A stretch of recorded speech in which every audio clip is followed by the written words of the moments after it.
Assalamualaikum warahmatullahi wabarakatuh. Izin saya memperkenalkan diri. Nama saya adalah Anggita Jayasari Hadianti. Saya Kepala Instalasi Rehabilitasi Psikososial Rumah Sakit Rajiman Mujo Diningrat.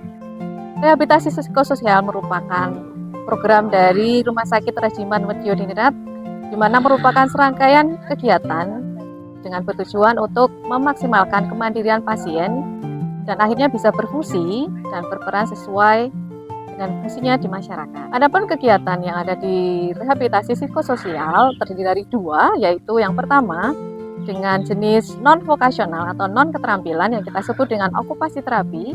Kemudian yang kedua adalah tahapan vokasional atau keterampilan yang kita sebut dengan latihan kerja.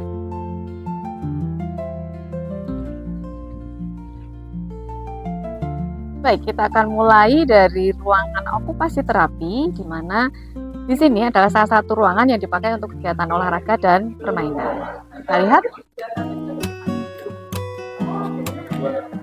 Jadi di sini tampak banyak sekali alat-alat olahraga dan permainan, karena memang di sini disetting untuk kegiatan olahraga dan permainan. Beberapa di antaranya adalah ada pingpong, ada karambol, ada catur, kemudian badminton, kemudian permainan-permainan atau game-game yang lain.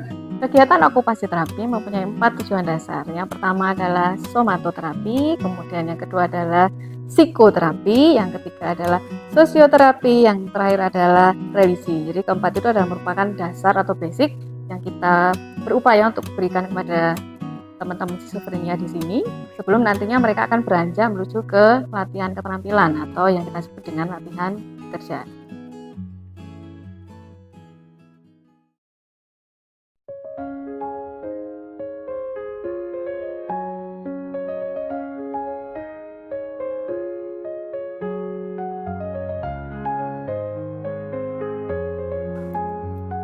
Ini salah satu contoh dari kegiatan batik ciprat yang menjadi unggulan dari rehabilitasi psikososial. Jadi kita menghasilkan lembaran batik ciprat yang nantinya juga bisa dipakai atau dibuat menjadi vest, topi, dan tas, dan lain sebagainya. Oke, jadi ini merupakan salah satu kegiatan yang sifatnya keterampilan atau vokasional, yaitu menjahit.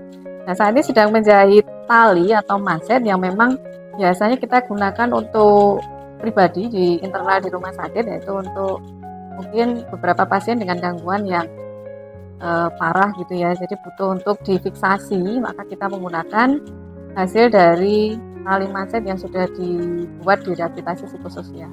Sama seperti yang kita pakai ini adalah hasil dari teman-teman rehabilitan yang ada di sini. Dan kita berproses batik cipratnya di area ini khusus untuk area batik ciprat, karena memang butuh area tersendiri, karena pastinya nanti banyak cipratan-cipratan warna, kemudian lilin, water glass, dan lain sebagainya. Jadi tahapannya panjang atau bahkan sangat panjang ya, karena tidak hanya sehari 2 hari, karena kita butuh dari mulai pewarnaan dasar, kemudian nanti baru diciprat, kemudian dikunci dulu warnanya, itu pun kalau hanya satu warna. Nanti kalau lebih dari itu maka prosesnya akan jauh lebih panjang. Jadi kalau nanti sudah settle dengan warna yang diinginkan, baru kemudian dikunci yang terakhir. Setelah itu menunggu kering, kemudian direbus supaya nanti limnya hilang. Dan setelah itu baru dijemur. Setelah itu baru kita packing. Jadi ini kita berada di area vokasional berikutnya, yaitu tata boga. Jadi ini adalah salah satu contoh kegiatan tata boga. Hari ini kita membuat cookies. Jadi cookiesnya kita simple-simple aja. Jadi yang sekali proses pembuatan, nggak perlu yang ribet-ribet. Dan itu juga gampang jadi. Jadi contohnya seperti ini.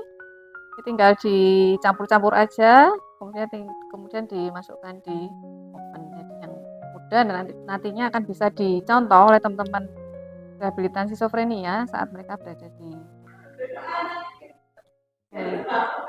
Nah, di sini ini adalah ruangan khusus untuk handcraft atau kerajinan tangan.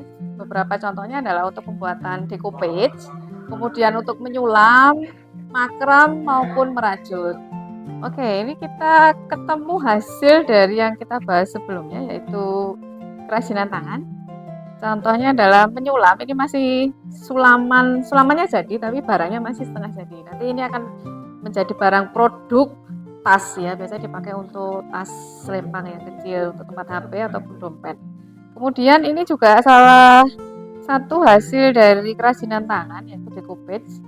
Jadi teman-teman rehabilitasi schizophrenia mereka tinggal memberikan tempelan tisu decoupage, kemudian nanti dilapisi dengan pernis ya.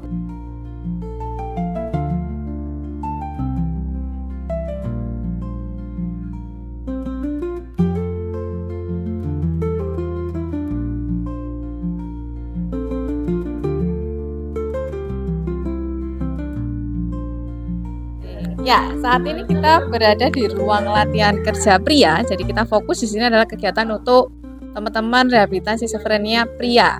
Jadi yang sudah kita lalui tadi adalah kegiatan untuk wanita. Nah, di sini adalah salah satu staf dari rehabilitasi psikososial yaitu dengan Saya Okta, saya seorang okupasi terapi di sini. Jadi memang di sini kita multidisiplin atau multiprofesi dari mulai psikiater, psikolog, perawat, kemudian okupasi terapis. Jadi memang kita holistik ya. Jadi kita berupaya untuk memberikan pelayanan semaksimal mungkin melalui tim-tim dan profesi tadi. Dan kita akan jalan-jalan di latihan kerja pria. Ya, jadi di sini kami dari okupasi terapi membimbing pasien di latihan kerja pria di sini. Ada banyak kegiatannya. Kegiatannya yang pertama itu ada membuat keset, membuat kemuceng, kemudian ada membuat telur asin, pertanian, rotan, dan ada juga membuat anyaman. Ya, di sini salah satu kegiatan yang ada di Latkar Pria yaitu pertanian. Di sini bisa kita lihat ada beberapa jenis sayuran yang misalnya sudah panen, kita distribusikan atau kita jual di grup pegawai atau di pegawai RS.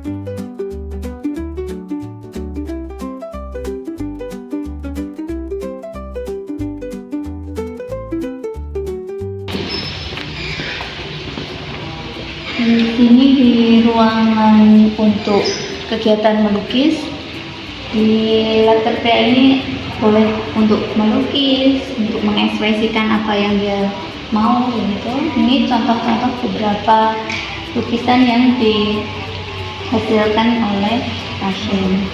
Ya, jadi teman-teman schizophrenia itu biasanya memang kesulitan untuk mengungkapkan ekspresi dan untuk berkomunikasi. Jadi ini salah satu cara yang sederhana yang bisa dilakukan teman-teman schizophrenia untuk bisa secara bebas dan lebih ekspresif untuk mengungkapkan perasaannya, apa yang ingin mereka sampaikan melalui gambar-gambar dan lukisan yang ada di sini. Ya, kita sampai ke ruang IPCU atau Intensive Psychiatry Care Unit. Ini adalah ruang untuk perawatan pasien pada fase akut di mana masih dalam kondisi gaduh gelisah. Kita ada dua ruang IPCU, ruang camar dan ruang mawar. Sekarang kita masuk ke ruang camar. Pasien masuk ruang IPCU biasanya berasal dari IGD ya, instalasi gawat darurat atau poli. Biasanya mereka akan masuk di sini, diterima oleh petugas di sini dulu, keluarga juga akan diterima petugas di sini, dilakukan spot check, jadi pemeriksaan pasien dari atas sampai bawah, kemudian untuk mungkin berganti baju ya dengan seragam dari RSC atau rumah sakit gitu. Keluarga juga dijelaskan tentang hak dan kewajibannya, sehingga kemudian clear ya antara apa yang menjadi haknya pasien dan juga kewajiban keluarga. Kemudian kami juga punya harapan dan cita-cita ini isinya adalah harapan dari pasien, dari keluarga yang kemudian kita sematkan di sini ya. Ini mungkin buat motivasi gitu buat kita sebagai pelayan kesehatan, karena tujuan dari pasien ternyata sekian banyak gitu harapannya. Nah, ini pintu ini didesain untuk satu arah gitu, jadi nggak bisa dibuka dari sini, bukanya dari dalam. Ini untuk mencegah pasien untuk lari. Ya, mari kita masuk. Nah, ini adalah ruang nurse station ya, tempat perawat berkumpul. memang ruangannya didesain di tengah supaya kemudian perawat bisa mengawasi ke seluruh ruangan. Jadi memang ini menjadi pusat dari teman-teman perawat, dokter untuk kemudian melakukan kolaborasi dalam pelayanan kesehatan. Ya. Kemudian di sini ada yang beda dengan ruangan yang lain, yaitu ada bak cuci tangan yang bisa nyala sendiri. Jadi pakai sensor gitu. Oke, kemudian ruangan ini adalah ruang bagi pasien yang masih sangat akut dan mungkin membutuhkan pengawasan secara fisik ya. Misalnya kan sekali lagi gangguan jiwa itu tidak hanya disebabkan oleh kondisi psikiatrinya saja ya, tetapi gejala-gejala kejiwaan itu juga bisa disebabkan oleh kondisi fisik. Misalnya dia dengan tensi yang tinggi atau mungkin dengan kondisi fisik yang harus membutuhkan pengawasan.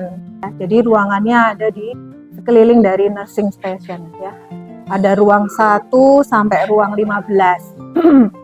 Terus kemudian di tengah itu ada taman yang digunakan sebagai aktivitas. Jadi walaupun pasien itu gaduh gelisah, mereka memang masih tetap untuk kita lakukan aktivitas ya, seperti misalnya senam ringan gitu, supaya kemudian secara fisik mereka lebih baik. Tapi memang kondisinya nggak seperti ruang yang lain, di mana pasien mungkin bisa lebih terbuka ya. Di sini tetap terlindungi, tadi masuknya adalah di pintu satu arah ini aja. Nah, kita sekarang ke salah satu ruang di IPCU. Ya, ini ruang 1. Tadi saya sampaikan ada 15 ruangan ya di IPCU. Nah, ini settingannya memang satu kamar untuk 2 orang. Kita sekarang sampai di taman untuk beraktivitas. Taman ini terletak di tengah-tengah ruang IPCU ya, karena memang pasien dengan dengan kondisi akut itu masih sangat cenderung untuk resiko larinya tinggi ya, sehingga kemudian aktivitas bagaimana kita lakukan di dalam ruangan yang aman gitu.